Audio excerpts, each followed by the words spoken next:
thinking Nate getting that deal in Atlanta, getting the 4-year deal? I was happy for him.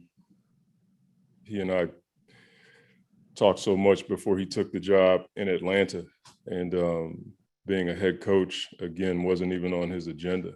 And so to see him in that position and the success that they had under his leadership, I mean, I care so much about Nate. He's done so much for my career, and I'm just happy for he and Michelle. You know, he loves the game, and he has so much respect for the position. And he wouldn't just take a job. You know, there would have to be some things in place for him to do it, and obviously it's there. And so I'm happy that he's at peace with that. Just quick follow, did you pick his brain that much about, because he just saw Milwaukee, how much did you? I didn't want to bother him. Okay. You know, he offered help, but I know the emotions that you have in a series, and to me, it just felt a bit disrespectful. As soon as they get eliminated, I'm on the phone, like, you know what I mean? It's like, holy smokes, you know what I'm saying? I did not want to do that to him, even though he offered it. I'm sure if there's any tidbits or he sees me doing something I shouldn't do, he'll call me. He's never been shy about telling me what I need to do. Thanks, Coach. Kellen, over here. Hey, Monty, you've mentioned Milwaukee's offensive rebounding a couple of times before the series. With how switching can get wonky, what's the key for you in terms of just preventing that, with how, like, you could have Chris on Lopez on some possessions and just looks like that where they create so many extra chances? Yeah, I mean, we've tried our best to gang rebound. We felt like we've been tested with the Lakers, the Clippers. Denver had JaMychal Green, who was just a problem for us on the offensive glass, Jokic. And so we felt like we've been prepared for this. At the same time, it seems like they have guys that know the shot's not coming their way, and so they go. And you have to recognize that. So your integrity of your defense has to be there, but then you got to box out as soon as you see the shot go up, because they're going. Dave? Monty, I've seen you rock that hat all playoffs long. I'm sure the folks in Phoenix probably saw it during the regular season as well. Can you explain the message of it and then the origin of how you actually got the hat made? Yeah, I mean, it's one, I just wear this a lot and it matches. So there's not really much else to it, but it's something that we adopted as a team as one of our goofy sayings early in the year. It's from Ben Franklin. Well done is better than well said. And, you know, we talk a lot as coaches. At the same time, we want our guys to hoop and play and be doers.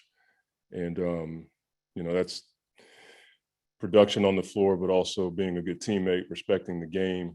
And we feel like it served us well.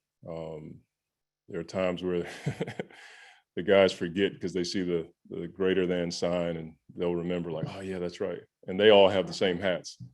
So I kind of know that they just threw them in the back of their closets when I gave it to them, because they forgot what it meant. But most of our guys have adopted it, and it served us well. You on like Etsy to make it, or how? No, Nicole Swanigan, who works with us, she like does everything.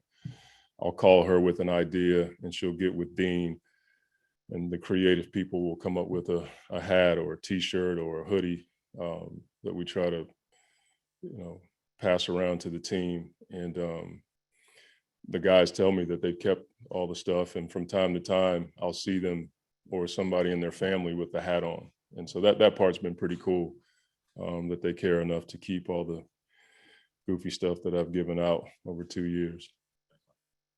Mark in the center.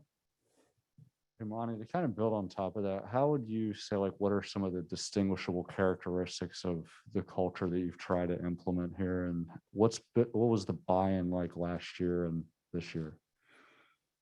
I mean, the buy-in and commitment was there from day one.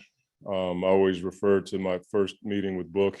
You know, he looked me in the eyes and said, Coach, whatever you need me to do, I'll do it. And it was things that we felt like were attainable.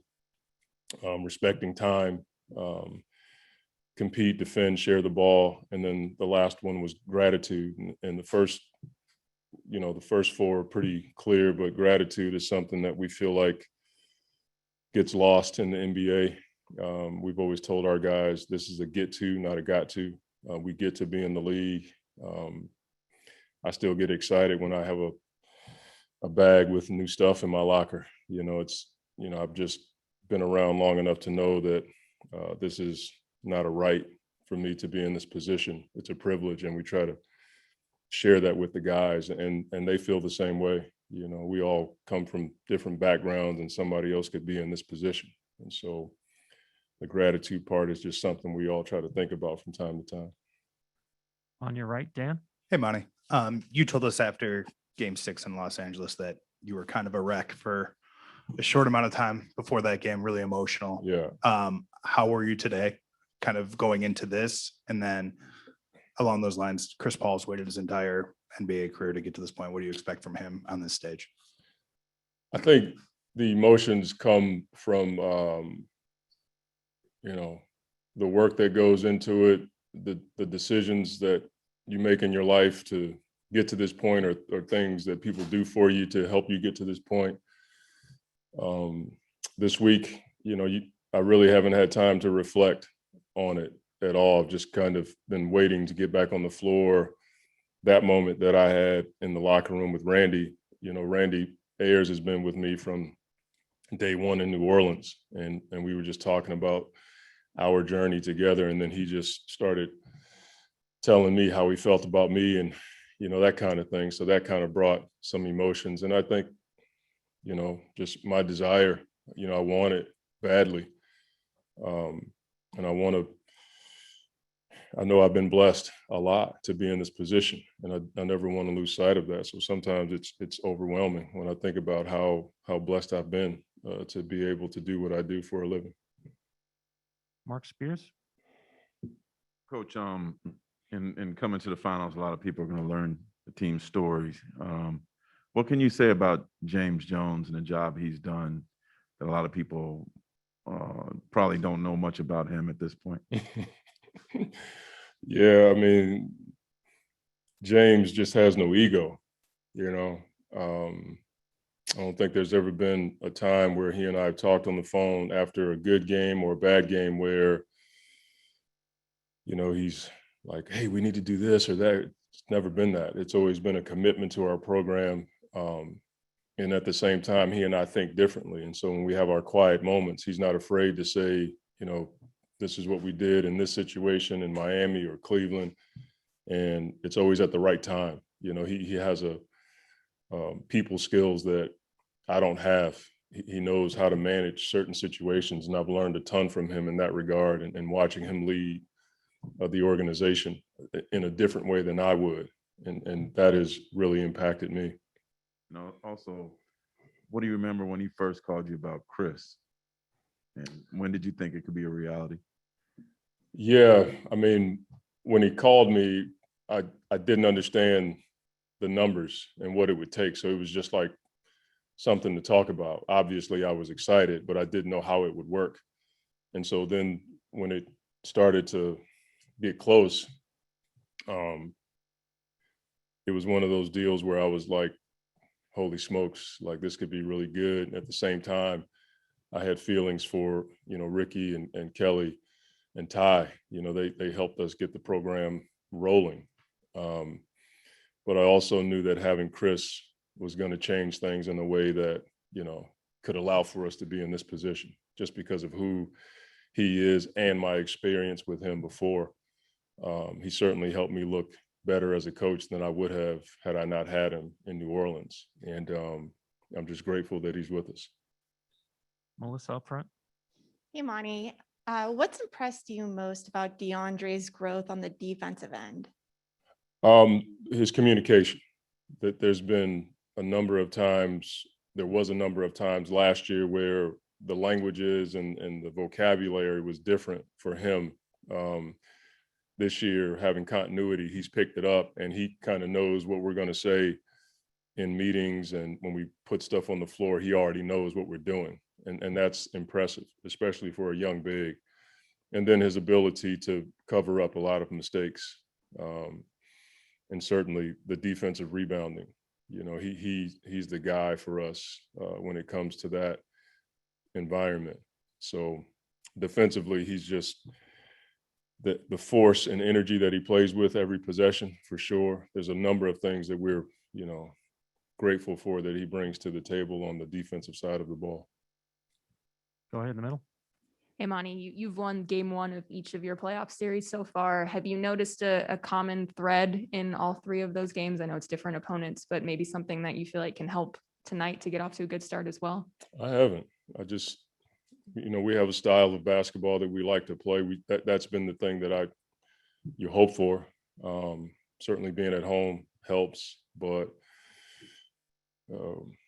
we told our guys this morning, you know, we messaged the whole building to go hoop. You know, we've been talking for a few days now. Now it's time to hoop, and we don't want to lose sight of how we play and how we got here. Anthony, back left. You in the two regular season matchups, DeAndre guarded Giannis a bunch. If he does go tonight, do you expect to see that matchup, and how much of a challenge does that put on a defense when your center's got to kind of guard a wing?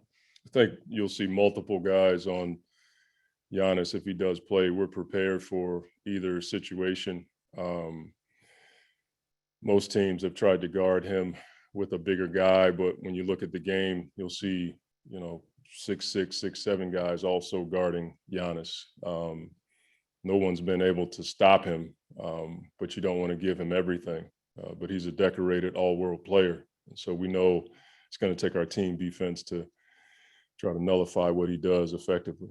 You mentioned having two plans, you know, if he plays or if he doesn't. How drastically different is a game plan? I mean, it's not like the guys that are playing when he's out don't play. And so it's two plans is probably overstating it a bit. You just, when certain guys come into the game, your coverages change anyway. That's a normal NBA progression. So we just have to know what we're in when they make subs, or if they start a different lineup. We just have to know that. But I don't think that's any different than any NBA game. We'll go to Sam and then one on Zoom. Monty, good seeing you. I know you reflect on Chris a lot, but whenever we talk about the New Orleans chapter and then this chapter, I feel like everybody, to an extent, acts like it's the same relationship back then, and then he picked it up now. And some of the stories that come back from the earlier days, Chris was younger, he was tough, you guys had your competitiveness and maybe some friction at times. Like, what was different about that chapter between the two of you compared to now? I mean, I think we both were unbelievably headstrong and competitive. And I was probably more my way or the highway. He wasn't. It was really me. And I've referred to getting in his way a lot back then. That was the deal. Mine was probably a lot of insecurity, trying to show what I knew and prove it, as opposed to just coaching.